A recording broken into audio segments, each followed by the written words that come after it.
战火无情，那第一线的阿兵哥有心理创伤，为着避战火，真侪人日子是过甲真无平静，真侪乌克兰难民需要援助，囡仔人就更加无辜。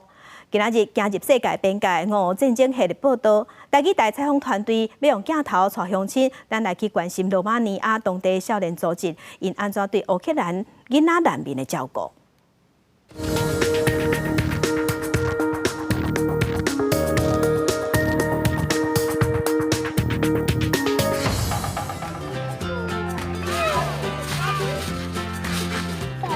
记者即马伫罗马尼亚和乌克兰交界社区苏切亚巴，这是当地人道救援组织的基地。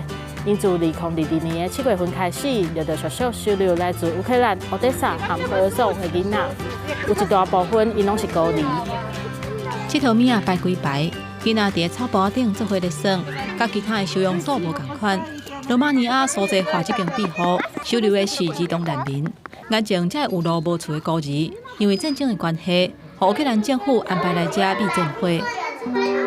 Вони приїхали сюди за звичними педагогами, за звичними медсестрами, нянечками, всі свої. Тому перший час у них був якби перший шок від того, що вони поміняли місце перебування, але у зв'язку з тим, що всі вокруг знайомі, він швидко пройшов. 當地一個民間組織 Fight for Freedom， 喺2019年創立，目標是要協助經常人甲有路無厝的人。喺羅西亞甲烏克蘭戰爭爆發了後，因就加入來鬥救援難民。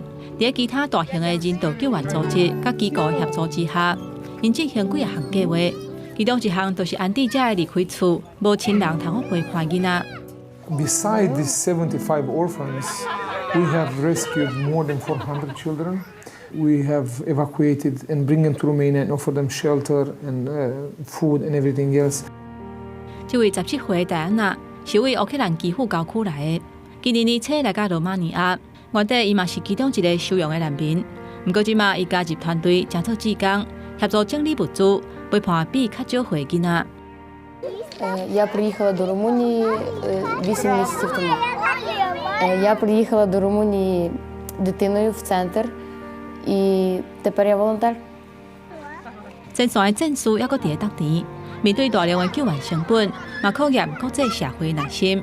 即馬外界關注的力頭有較減少，就算戰爭斷點，要大家會當返去家園，還佫需要一段時間。